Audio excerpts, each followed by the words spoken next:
दोस्तों, हमारे YouTube channel अमृतवाणी में आपका हार्दिक स्वागत है। नमस्कार दोस्तों, आज की कहानी है व्यापारी और उसका आलसी गधा। दोस्तों, यदि आप हमारे चैनल पर नए हैं तो चैनल को सब्सक्राइब कर लें। बहुत समय पहले की बात है, एक गांव में एक गरीब व्यापारी रहा करता था। वह अपने गधे को भी अपने साथ रखता था। उसका घर बाजार से कुछ दूर स्थित था, इसलिए वह गधे की पीठ पर सामान ढोकर बाजार में बेचने के लिए जाया करता था।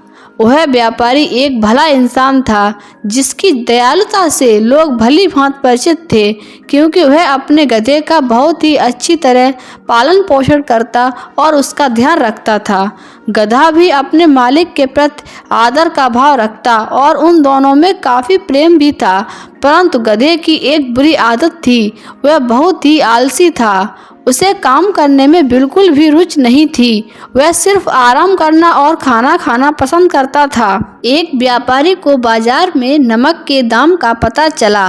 नमक की मांग अधिक होने के कारण उसने नमक बेचने का निर्णय लिया और नमक की कई सारी बोरियां मंगवा लीं। अब अगले दिन बेचने का दिन था। जब व्यापारी को नमक बेचने जाना था तो उसने गधे की पीठ पर 4 बोरियां नमक की लाद दी और उसे बाजार चलने के लिए तैयार कर लिया। व्यापारी भी जानता था कि गधा बहुत ही आलसी है, इसलिए गधे के न चलने पर उसने उसे 2 बार धक्का देकर चलाया। नमक की बोरियां काफ़ी भारी थीं, जिसकी वजह से गधे के पैर कांप रहे थे और उसे चलने में कठिनाई अनुभव हो रही थी। परंतु फिर भी व्यापारी गधे को धक्का देकर आधे रास्ते तक चलाकर ले ही आया।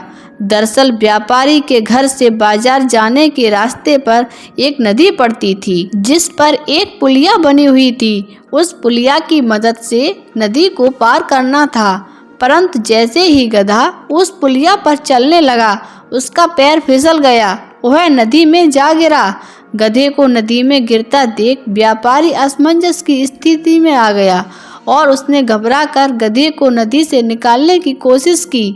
जब गधा नदी से बाहर निकला, उसकी पीठ पर लदी बोरियों का भार कम हो गया था और उसे बोरी हल्की लगने लगी थी। दरअसल यह सब नमक के पानी में घुल जाने के कारण हुआ। यह देखकर व्यापारी को आधे रास्ते ही घर वापस लौटना पड़ा, जिस वजह से उसका बहुत बड़ा नुकसान हुआ। इस घटना से गधे को एक अच्छा विचार मिल गया, जिससे उसे बाजार जाने तक की कठिनाई नहीं उठानी पड़े। अगले दिन जब व्यापारी ने गधे को वापस बाजार जाने के लिए तैयार किया तो गधा तैयार नहीं हुआ, परंतु जबरदस्ती करने पर वह बोरियां पीठ पर लेकर चलने लगा। जब रास्ते में पुल आया तो गधा जानबूझकर स्वयं ही नदी में गिर गया और उनकी पीठ पर लदी बोरियों का वजन फिर से कम हो गया, जो नमक का पानी में गिर जाने के कारण हुआ था। अब धीरे धीरे गधे ने हर दिन ऐसा ही करना शुरू कर दिया, जिससे व्यापारी को बहुत अधिक नुकसान का सामना करना पड़ा। व्यापारी भी कुछ कम न था। उसे गधे की यह तरकीब समझ में आ गई। उसे सबक सिखाने के लिए व्यापारी ने एक चाल चली। अगले दिन व्यापारी ने गधे की पीठ पर ऐसा सामान रख दिया जिससे उसका वजन पानी में जाने पर बढ़ जाए।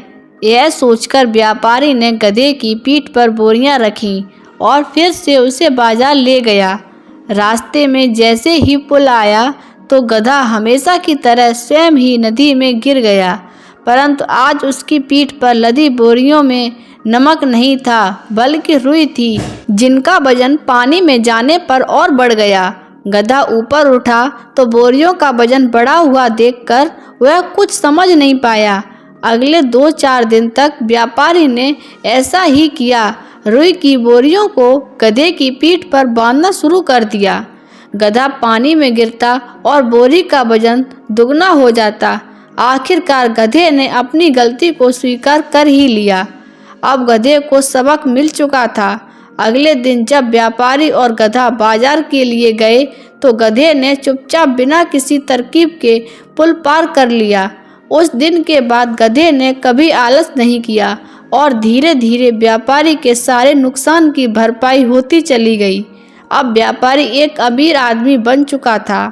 दोस्तों, इस वीडियो से हमें यह शिक्षा मिलती है, तो इसलिए कहा जाता है कि हमें अपने कार्य को करने में कभी भी किसी तरह का आलस नहीं करना चाहिए और व्यापारी की तरह हर कार्य को सोच समझकर और सूझबूझ के साथ करना चाहिए, जिससे किसी भी कार्य में हानि ना हो और कार्य सफलतापूर्वक पूर्ण हो जाए। दोस्तों, वीडियो अच्छी लगी हो तो वीडियो को शेयर करें और चैनल को सब्सक्राइब कर लें। धन्यवाद।